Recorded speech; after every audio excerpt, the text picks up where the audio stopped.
kushanda. Hauna basa nayo, but inokushanda.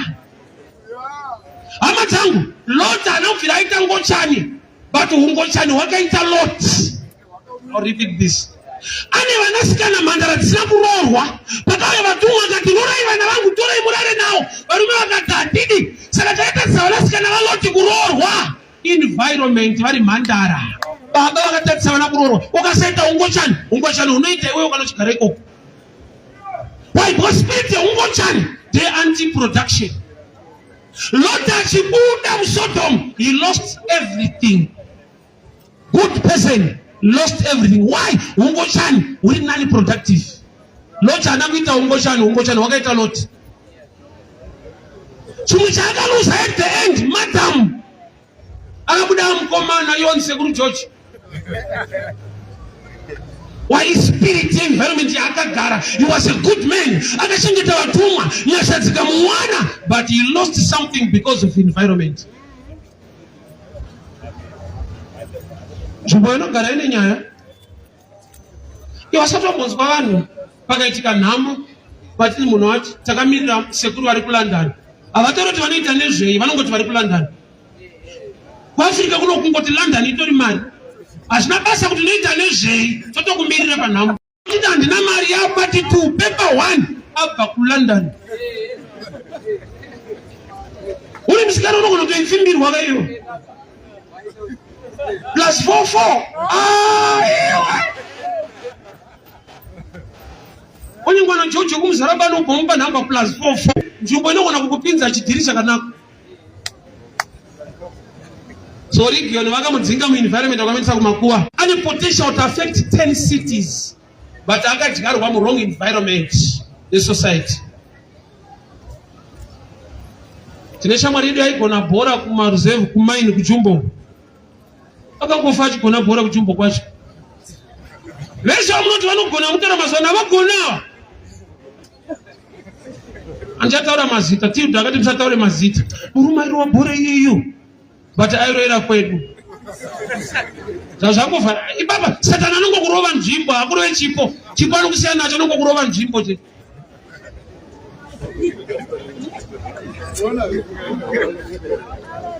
Gift ya wina is so powerful.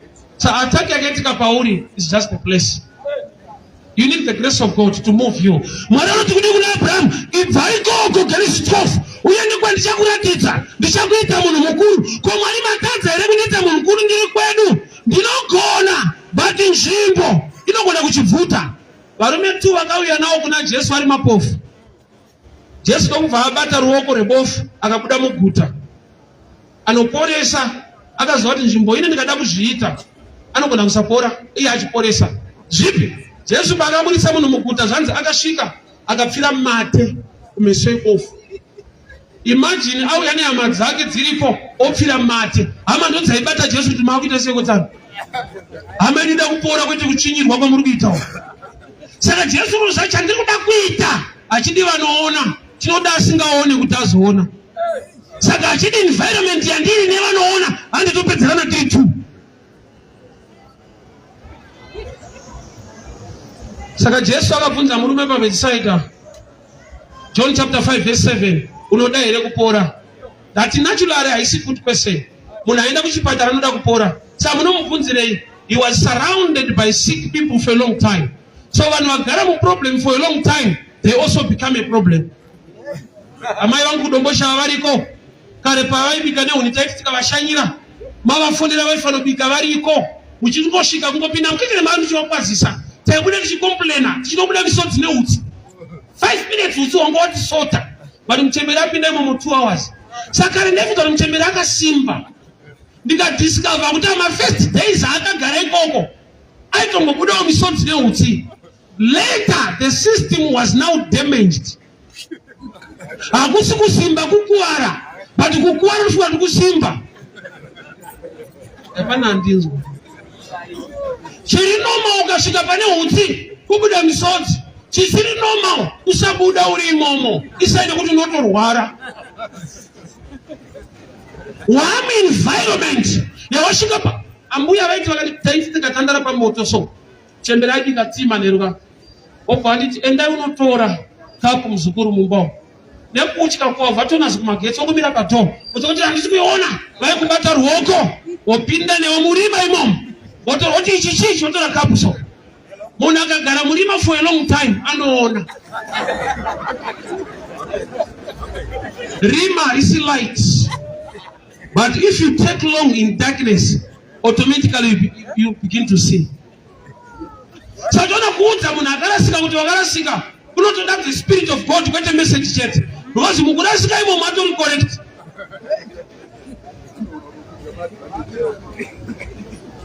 Ano musangura namurira manakira zvakaita. Lot anamvira vangochani. But ungochani waka affect a lot. Nekuda kwe environment. Vanasikana vake vana kuroorwa. Akaedza kuvamaketa kuadvertiser. Kuti musabati vatumwa vauya. Torei vana vangu vakaimhandara. Vakati we don't care. Toda varume ivava. Saka vana vaLot havana problem. Mudhara ndiye akaita wrong decision yekupinda mu bad environment, although he was a good man. An environment can affect. Saka Mwari pavakasika Adam, ndo vakamisa mu garden. Adam anakumbira kusvika mu garden. When God created man, he put man in the garden. Environment yaunooperator better. Kana watadzira Mwari, auluze ukama, unoluza futi environment. He was chased out of garden, not out of relationship. So with the help of God, I've brought forth a son. Mwari aitova na Adam kunze kwe garden. But Adam chakaitika chi, Satani chaida kuti munhu aluze garden kwete ukama na Mwari. Munhu atadzira Mwari akakudzingwa mu garden kwete muukama. Why? Because kwa wakuenda kuchamera minzwa. Pawanga uri hakuna minzwa chi? A hindrance to production. Mu garden region mamsina minzwa. That's why Bible reads pawakuenda thorns and thistles those shall manifest. Which means why operate musina ba hindrance nokuti mu right environment. Darwe kana likanzi ratadza kukuraya bali likangokutsimbirira mu mvura inopindira aufeme. Kana riri mu right environment, advantage iri pa environment yariri. Garwe likangokubata likakutsimbirira arinani tekukuuraya unoraiwa nemvura zvinopindirana ukama kumaraini. Hakuna mwana wefish anoita malessons eswimming. Why? Because God commanded the waters to bring forth fish. Environment is designed by God. Kuti hove irarame irimo. So chona hove ikabuda mu mvura. Hauna need yekuirova. Ikangobuda unoisiya, inofane kubuda. Kubuda kuri enough kuti ife. Apato mboda fight. Why? Yabuda mu environment yakanzi na Mwari irarame iri. So vazhinji chata affecta dzimwe nguva is the environment. Kune mweya wenzvimbo. Kune mweya wenzvimbo. Wekuti zvese zvabuda zvakanaka wataura nyaya dzako vanhu vakufarira wobva wataura kwaunobva unonzwa kuti finish. Musikana namuda akati nakei but paangoti masvingo navanazati kudhura kwega kwega. Iye asi kudhura nerudo uyu but paangoti masvingo akutodhura munhu. Asi kuti masvingo unodhura vanhu ndakanzokudaro sa. Munenge madanana mushe baba kusati but chibva kubidia kungoti masvingo zaenda broke. Omwe vanozoti mahwana mulafu. Nzvimbo iyi yakapendwa nependi yekunzi it's too expensive. Zvese mataurana zvakanaka nyaya yabuda zvakanaka kuzoti address madhira varana. Muchibva papi baba mumajubheki kuzoti tinovharwa pano. Munhu angoti majubheki asi tsotsi munhu but angogarawo zvakaiko utsotsi hwevamwe hunonamirwa pauri kuti majubheki aya.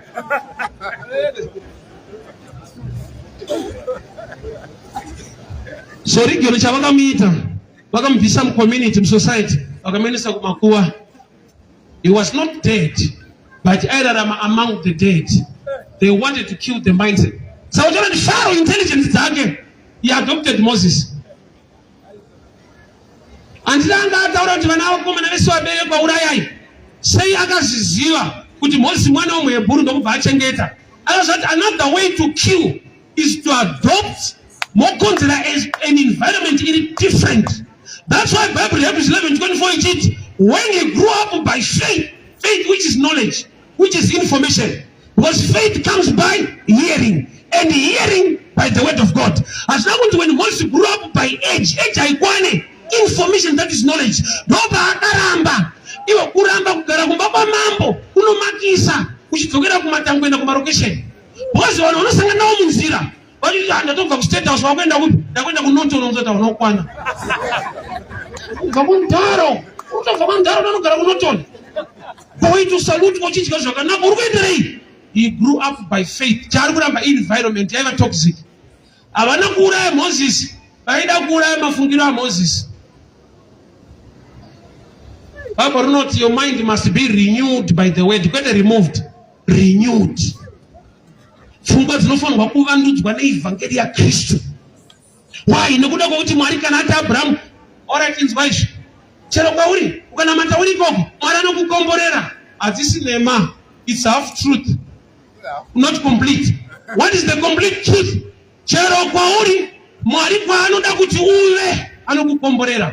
Why? Nokuti ndiye Mwari waAbrahama akati bva uku uende kundokuita munhu mukuru. Ndiye Mwari waIsaka akati usaende Ijipita, stay in Gera. Chero kwauri Mwari kwaanoda kuti uve ndokune blessing.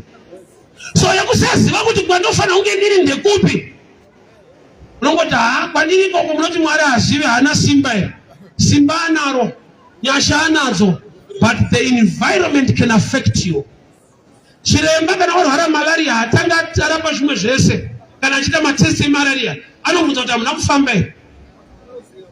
Mamuri kumuzarabani here, kana kuchirundu, ukangoti usati malaria. Vachiti anofu vanhu kwedu vanobata-bata, havabate-bate, wakabatwa nenzvimbo ikoko. Tine vanhu vaita vakapiwa pension kuJobo kumazuva kwataigara, vaidzokera kumusha kwavo kuMalawi. Saka vazhinji vaisvika vachifa. Wakafamba mbiri kunzi ukadzokera waenda kupension unoroyiwa nehama. Kuzodiscover kuti aiwa environment inouraya malaria. Vachitofungidzira kuti uroyi nzvimbo indandani nomwe sekuru vangu vakazoshaika. Vaiti mukashanya kuenda kumusha, vaitora ivhu waisa mukapu, pana kambozha experience, waisa mvura monwa. Kudi ikoko utora environment waisa mauri waidominata, so that zvirwere zvenzvimbo dzinoziva kuti ndewedu hatibati. Amina knowledge yo vakaitora kupi, but it worked, zvaishanda. Vakuru vekudhara chero nzvimbo yawasvika vaitora ivhu wokunanzvisa kana kuisa mukapu ine mvura voti inwa, hausi uroyi. Kuunderstanda kuti environment inogona kuresista vaenzi yogamuchira vemo. Saka kana watakura ivhu warenwa, you become part of the system. Kana zvichidaro muphysical realm, the spiritual is also true. Lot haana kubvira aita ngochani, but ungochani hwakaafecta Lot. Ane vanasikana tu vaiva mhandara vanobvira varorwa, kwete nekuti vanga vasiri mhandara, mavirgins chaiwo. But se vanhu vasina kuroora, vanhu vanga vangochani. Saka iye anobvira ava ngochani, but ngochani hadzina kuroora mwana wake. Saka ngochani hwakamaafecta iye asiri ngochani. Environment ine machallenges.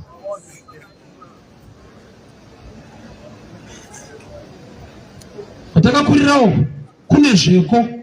Mwari paakati wanira tikabuda imomo, unotozoona kuti iyi ndo ina got married at 20.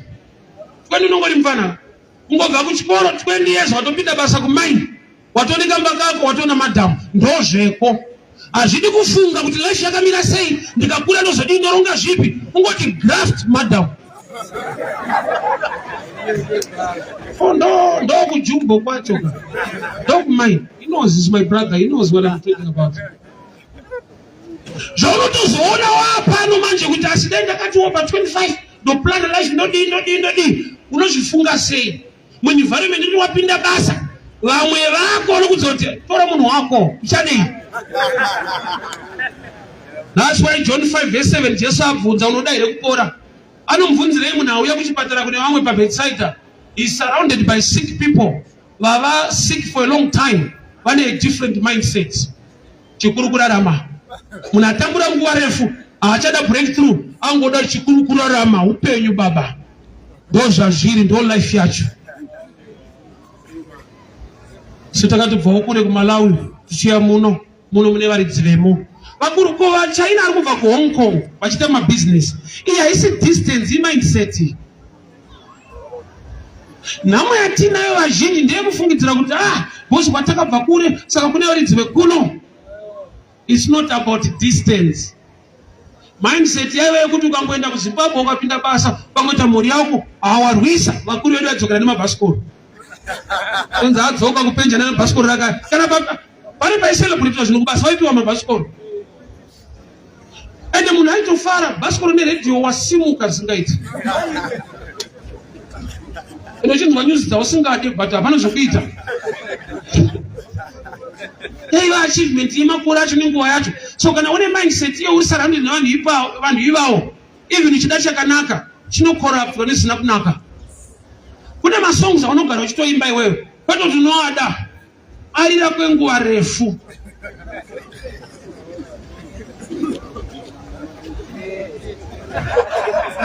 Hamunaziva wega unongoyekera ungoimba so rambai makashi uchishingei uzvarira nguva refu. Goliath chinhu chaakagona hakusi kuuraya munhu, kupa vanhu information inovauraya vega. Aingowapopotera kuseni nemanheru. Mbiri yaGoliath ndeyekupopota kwete kuuraya. Mbiri yake hombe ndeyekutourayiwawo. Munhu akauraya Goliath anga ari muenzi kwete vajaira kuswera vachinzwa Goliath. Information yakapinda kuvanhu vanga vari against Goliath kuhondo ndeyekuti anorova anouraya sarudzai murume ndokuuraya every day. Saka vaitya munyowani paakauya, muenzi paakauya. It was a difference. I talked to him Panza.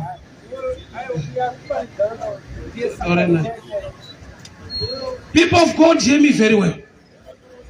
Environment affects my decisions I want to make in life. Can I stop?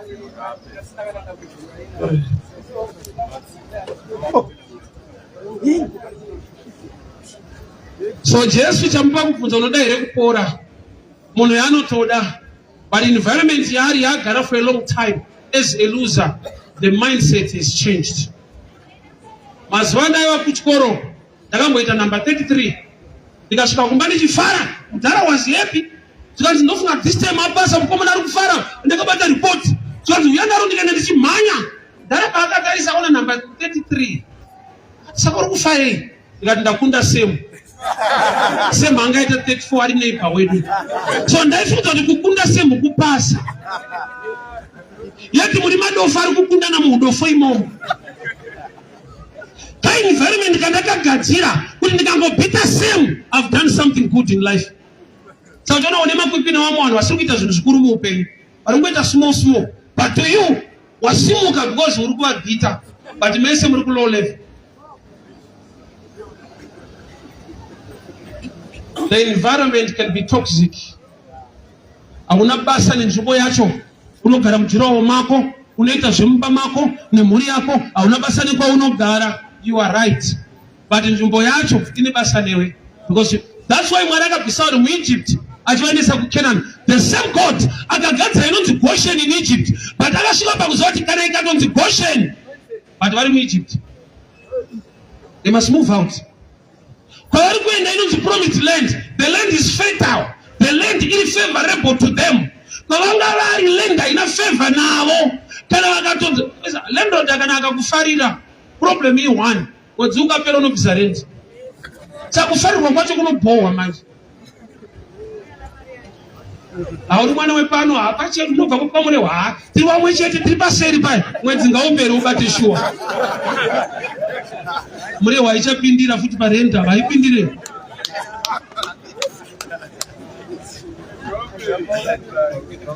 Unogona kurarama muenvironment yevanhu vasingade kusimuka. Vanoda kungofarira zvidiki zviripo. Tamurugara chitorooms. Ndakatotora nedining.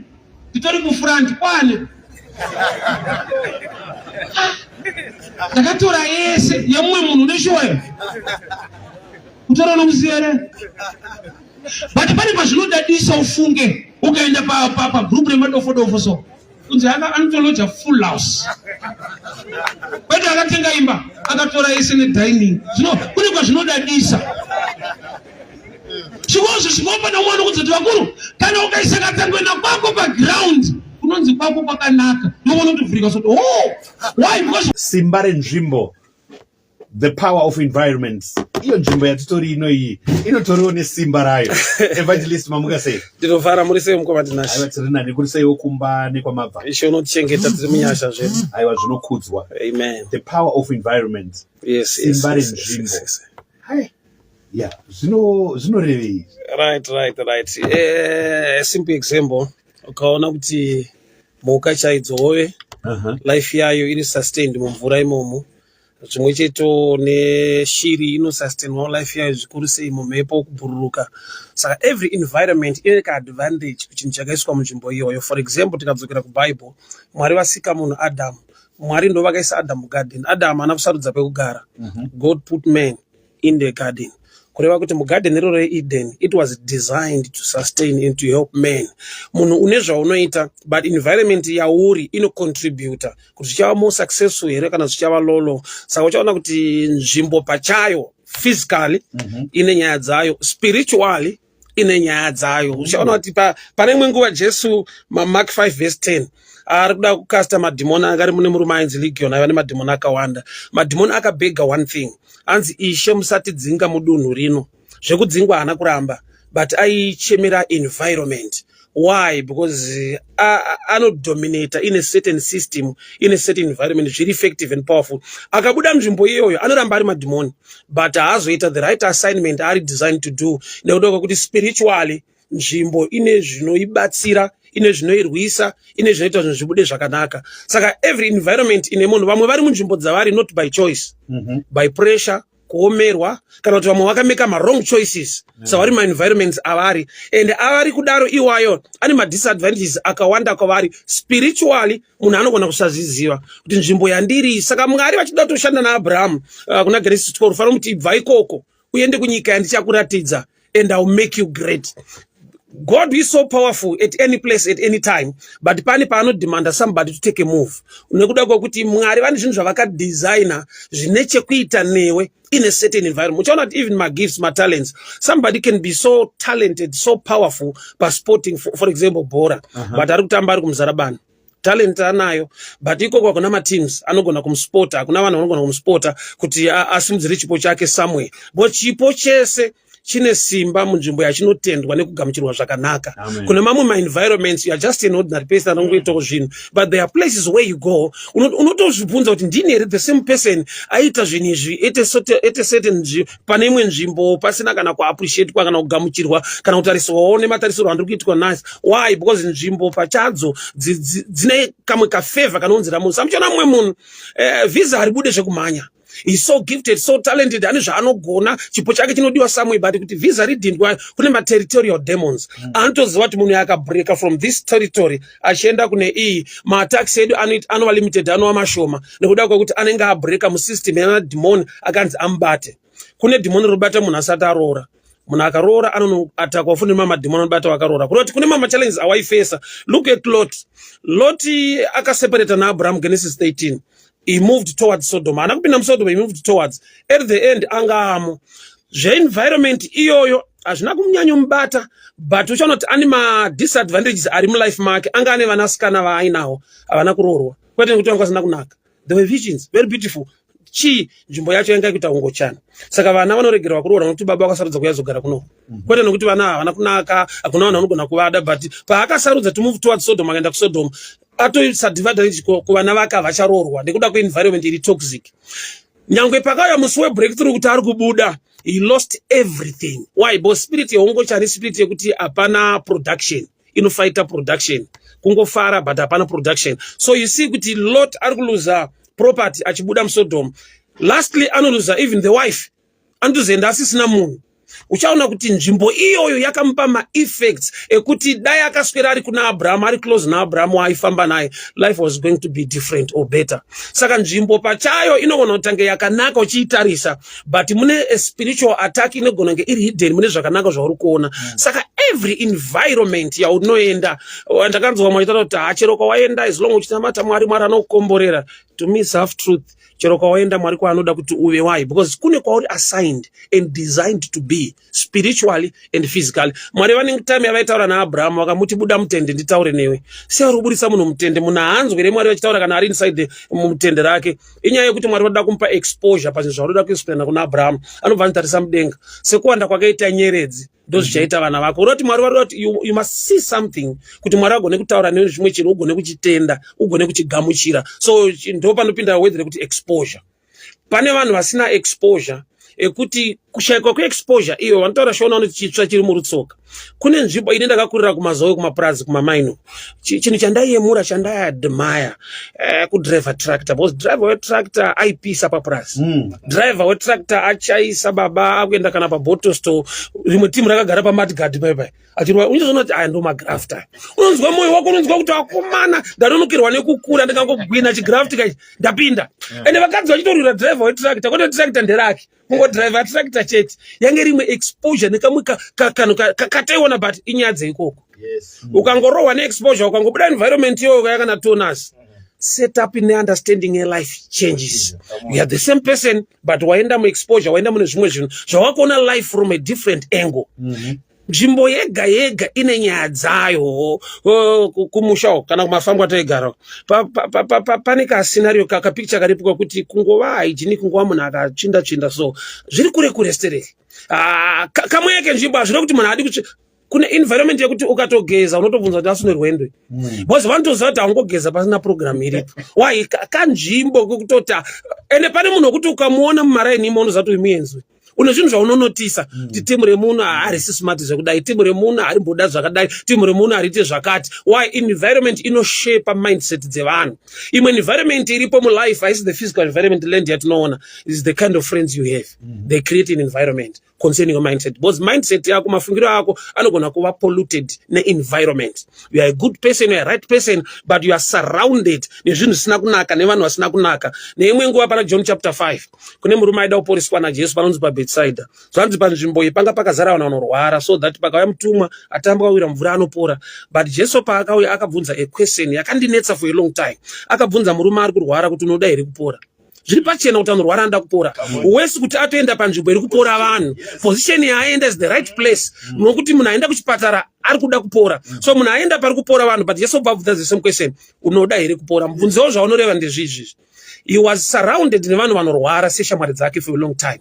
Saka munogona kusvika pakusimbisana kuti kana kwasapora but chikuru kudya uchingoraramawo upenyu. Why? Because environment yawaenda une a target. Ndoda kunobudirira usvika panzvimbo yevanhu vanokudza kuti shamwari ndo life yacho toita sei, hapana kwatiri kuenda, zvinhu zvakangooma. Saka environment inopedzera yakupedza shungu kana kukupa shungu, inogona kukudzikisira kana kukusimudzira. Saka Jesu paari kubvunza kuti unoda here kupora, ari kuti maybe wane a mindset iri toxic nekuda kwe-environment yawaswera nevanhu vauinawo. Environment yako inogona kupedzera yakubvisa chekuda kupora chacho, ikusiya chengoti vakuru even tikasapora but no problem. Wakambogara nerimwe timu rekudza kuti zvemari upenyu baba, chikuru kana watodya so zvimwe zvezvo unopedzera watoita maproblems nenyaya idzi. Vanhu ivava vanhu vakadhiniwa nelife. Saka ukapinda pakati pavo une mweya, une moto kuti tida kuita zvinhu zviite, they will fight you, not real fight, but vanoramba vachikufeedha my information, vanoramba vachikudza mashoko. Vanhu vakatadza kuuraya Goliath nekuda kwe-environment ye-message yakandwa naGoliath. For 40 days he was speaking against the people of Israel. Hana munhu waakauraya, aipopota every morning, every evening. Ndokubva acreata an environment yemashoko. That's why David paakaita step into the camp, akatonzi naSaul, haugoni kurwa naGoliath iwewe. He was a champion kubva ari mudiki. Hazviite kuti urwe naGoliath. Inzwa matauriro ake, inzwa environment yemazwi yakaita kuti vanhu vatye munhu anotoroveka. Kusvika David aita a step of faith, anotora dombo akauraya Goliath. Nyaya ndeyekungoti vanhu vanga vari mukempi vanga vaurayiwa vakreatora environment yemawedzi ari negative. A visitor ndiye akauya neterritory, akauya nevictory. So mulife zvinoitika kuti vanhu vari one place vanogona kusaya success. Pongoya a one guy from Nigeria watanga kutoita business. Ine vanhu kutoti samuno munyika mune mari. Saka chinhu chinoitisa mari. Muchaona kuti vanhu vazhinji vakatravela, some they become successful. Zvanotoshama kuti batanga ari dofo titogara nekumara. Ndo zvinhu zvari kuita aenda environment ine zvainosunungura, ine zvainosungirira. Kogoita umwe kuti pari kutobva pacho achienda kwaari kuenda atobva right environment but anga asina a positive mindset in the right environment. Saka pane nguva yekuti God wants to meet you somewhere kuti ibvawo kwaAbrahama ndiende newo uku ndichano kuita munhu mukuru, then kune mumwe munhu obva nzigara apa oti sei Mwari vachidhila neme vana veIsraeri vakatonzi ngavabude muEgypt vaende kupromised land. Promised land yanga ine favor muland imomo. Why? Chikunzi promised land iland iri fertile. Kuda kuti pamunongouya mukangodyara chete favor munoiwana kubva muland. The land yacho itoone favor. Kana muri kuEgypt muna Mwari wenyu but ine wrong land. Muna Mwari anogona kukuitirai zvinhu but kana muri kuEgypt the land haisi promised land, haisi fertile to extend yekuti haigone kukupa a benefit imi muina Mwari. Saka Mwari uinaye the place, the environment matters as well. Saka muchaona kuti nhamo zhinji yatinayo muupenyu ndeye vanhu vari mu wrong place ane right mindset. Right mindset inocorruptwa neplace iyo nokuti environment yako vanhu vanotora hanga, makamboona hanga dzinochengetwa pamusha haitsimwe mafeathers, haisungirirwe tambo, haina kwainoenda. Why? Chakaitwa yakacorruptwa mindset nekuda kwekuti yakatorwa riri zai musango pakachinjwa environment rikanochechenywa riri mudanga. The change ye environment yakauraya potential yehanga yekubhuruka 5 kilometers yakubhuruka 1 meter. Hazvirevi kuti haikwanise kuenda kwainofanira kunge ichibhuruka but rakatorwa riri zai munguva yekusaziva. There was a transfer of a place. Ndokubva ranoiswa mudanga mune huku, ndokubva rachechenywa, ndokubva rararama muenvironment ine huku. Iyo isiri huku iri hanga. So environment ndo inototrima mafeathers mumind. Outside inenge iri hanga original ine mafeathers but hakuna kuchaendwa. Why? Because pakaitwa a transfer kubviswa kunzvimbo yochienda kunzvimbo iyi. Nzvimbo pachayo ine nyaya dzayo. Unosvika pakutakurana nematambudziko enzvimbo awanga usina from kubva kumashure nekuda kwekuti panzvimbo pawasvika pane zvinoitika zvinokupushira mukubudirira kana mukusabudirira. Mweya wenzvimbo unorwisa munhu kusvika palevel yekuti unoenda munzvimbo yakashata uri munhu akanaka. At the end of the day the painting munongopendwa black mess. Why? Because ausanomonza munhu achiti anobva kupi? Mbavha idzi. Abairi munhu. Aiwa hana kuba. But area kwabva nonzi ati tine mfeso ati tina bishop atinawo panapa bande kumaJubek Mbare. Vanonoketaka kufungira so tinovharwa. Haana kuvhara munhu. Kune machechi kuMbare, kumaJubek kune machechi. But unongoziva kuti munhu akangotaura nzvimbo chete, nzvimbo pachayo ine nyaya dzayo.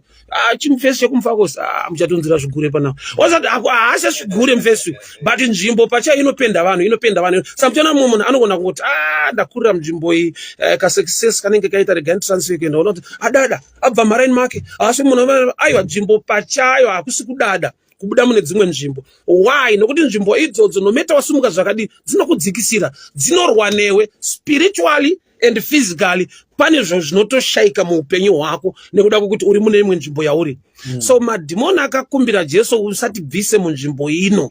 Ari kubvuma kuti kudzingwa tichadzingwa yedu but this place tine imwe influence yatakacreata, tine zvinhu zvatakaseta a system yekuti kana munhu akada kubreaka sei muchinhu kuti aende mune chinhu chakanaka haakwanise. Why? Kune madhimoni anopareta munzvimbo. Kune vanhu vasiri madhimoni vari munzvimbo vanodominata vekuti ndo vanopota vachikuudza zvokuita mazano. Kune pamwe pakuti my ideas awinayo asi the right ideas but my ideas akatratswa neenvironment nzvimbo yaunogara ende ukatoita chinhu ichocho munzvimbo iyoyo unoremekedzwa seri. Kwete kuti waita chinhu chakakura but waita chinhu changokurirawo muarea yauriyo. That's why I always tell people kuchikoro taita zvemagroup kuprimary. Pagroup 5 panenge pana group leader. Hazviro kuti ishasha but kumadofa aripo zvezvirespect ana ipapa ndiye mukuru wezvokufoira but anobigwa ndochi area chavo. Akazoenda pagroup 2 anozonoti hapana zviripo. So there are times yekuti umwe uchampion une vanhu local champions asi international champions because locally chatakati kuva champion definition yacho dzimwe nguva outside hachisiricho. Unozoona kuti munhu abuda muenvironment yaanga ari achirespectwa achiita zvinhu zvakakura akaenda kune imwe nzvimbo anenge atori student mudzidzi hakuna chinhu chaanoziva kana kutaura. Why? Nekuda kwekuti nzvimbo yakakusimudza but unenge wakasimuka zvekusumuka chaizvo but environment yawakasimukira ine vanhu vane mafungiro. I remember telling you this panapa kuti ndiri kuchikoro ndine mukomana wandakakunda kuchikoro akaita number 34 ndikaita 33 ndikaenda kumbanichifara and my father vakanetseka kuti why so yepaso wapasa ndakunda same. Mupfungwa mangu the whole world is about same. Ndikabhita same, I'm a champion. Why? Ndakacreate an environment yeudofo hwedu ndikazviita shasha paudofo wangu zvekuti same paitondona tondoti madhara but tiri madofo tese. Why? Because ndamubhita but handina kubhita emark inodiwa kunzi tese tapasi. So environment inogona kuremekedza chinhu chisingaremekedzwi.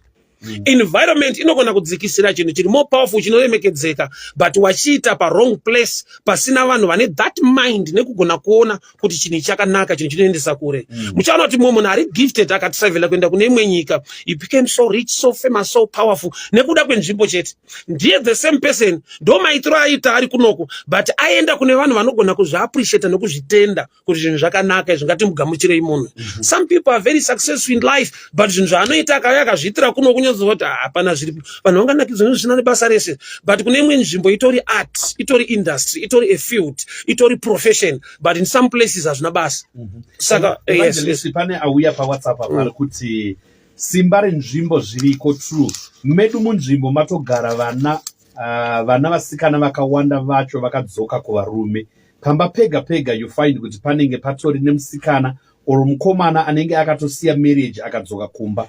So ndiri kutofungawo kuti maybe muraini medu ndakutotyawo kuti maybe inogona yatovawo spirit yenzvimbo, spirit inogona kundiafectawo. Ndibvunzirewo evangelist kusaka mweya wacho unoita sei cause ndokumba kwedu. All right. It's in two ways. Nyaya spirit nyaya yenzvimbo mafikta nzvimbo. One is the physical place. Number two is the setup ye-mindset yakatendwa, zvakataurwa, zvinogamuchirwa, zvinozikanwa, zvinorema. Muchaona dzimwe nguva kuarea ikoko vese akatanga 2 or 3 vakadzoka vakaisa information muvanhu vabereki vakatoitenda kuti hazvina nebasa rese, you can live without murume zvine basa rei, unozvishandira unozviitira upenyu hwako. Message ndokubva yatenderera ndokuti unoona kuti mwana akatori successful but murume haana kutoita zvinhu zvakazodai. So tinodzidza kubva kuma-role models edu in every area. So role model wedu kana ari wrong side but the wrong side yacho inogona kutange kutonakirwa nayo. At the end of the day unozotadza kuti imweya wenzvimbo wabata munzvimbo. Saka you can break number 1 mindset. Bible rangu Romans 12:2 runs your mind must be renewed by the word of God. Feed yourself by information that is positive, especially the word of God. Tsvagawo zvinhu zviri outside the system environment yenyu zvaunogona kudzidza nekuyemura. Why? Because mindset ukaicreatera nzvimbo yayo ine ma-positive ideas wabreaka spiritually but pa-physical now itori sacrifice. Kana waona kuti nzvimbo yedu iyi haina kumira zvakanaka inogona kutanisha kukanganisa zvimwe zvinhu zvangu nemaonero auri kuzviita. It's good to move. Hazvirambidzwi. Another one about saka ndoziva sei kuti uyu mweya wenzvimbo.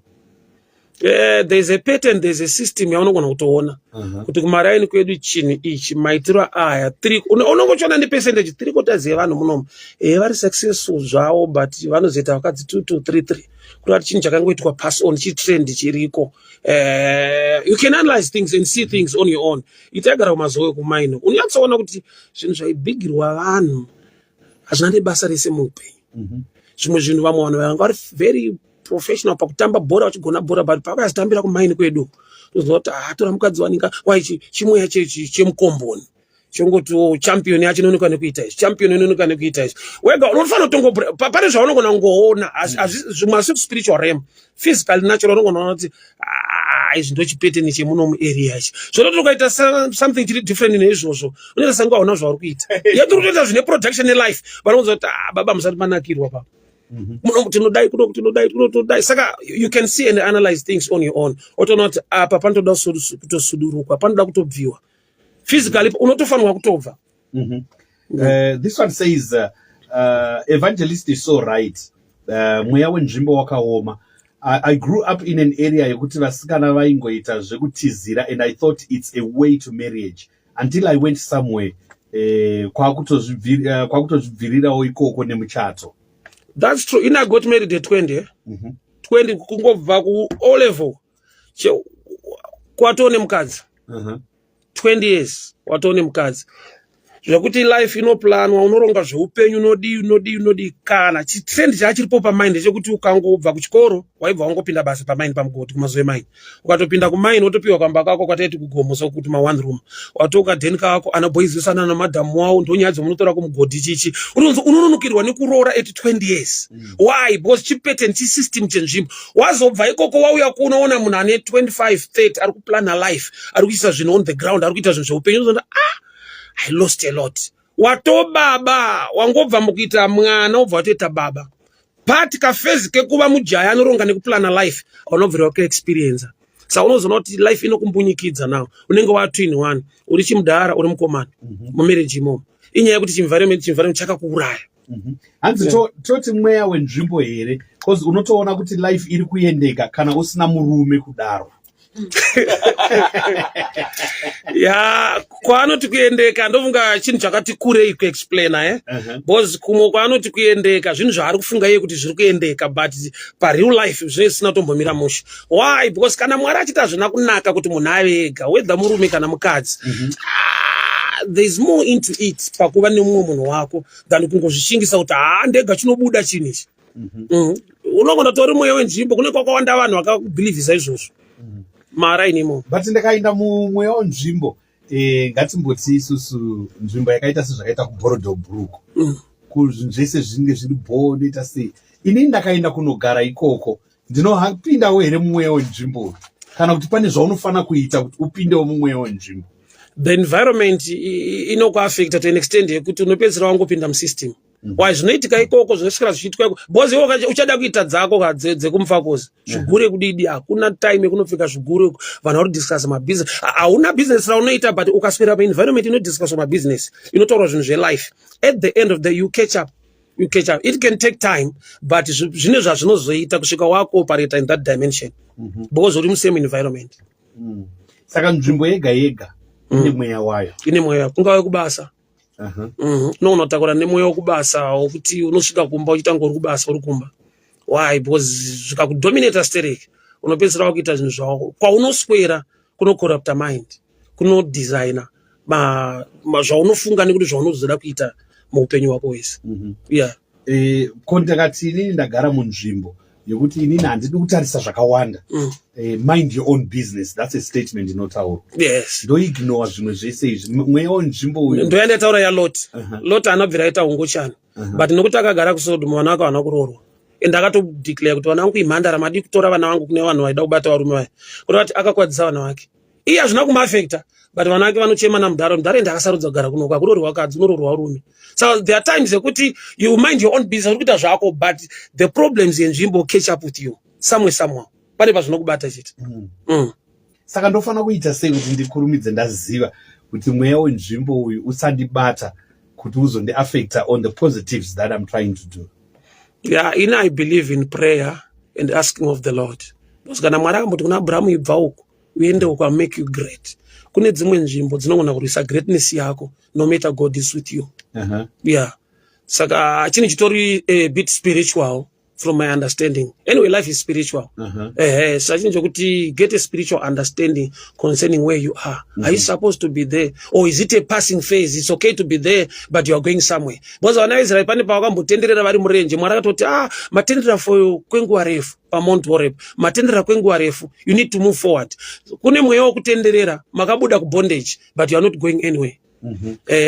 My CJ from Windhoek in Namibia is saying that zveshuwa mweya wenzvimbo uriko ndakagara imwe nzvimbo 10 years and the town hasn't developed pa 10 years idzodzo comparing kumwe kwandakagara neniwo pa 10 years idzodzo nemota haina kuchinja until I changed the place. That's true.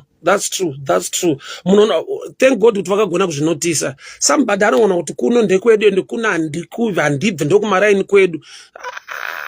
That mindset yakaipa.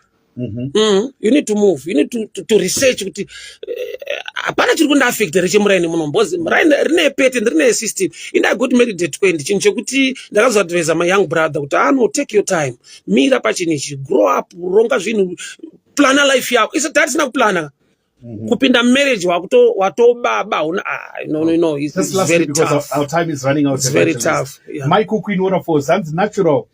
Chokwadi Pastor Varukutaura. I was once a Zupco conductor. Dainge ndakutoudza driver kuti fambira ku oncoming tichimhanyira vanhu. Yeah, that's true. Thank you so much, Evangelist. With the power of environment, Simbare Nzvimbo. We hope we have been inspired.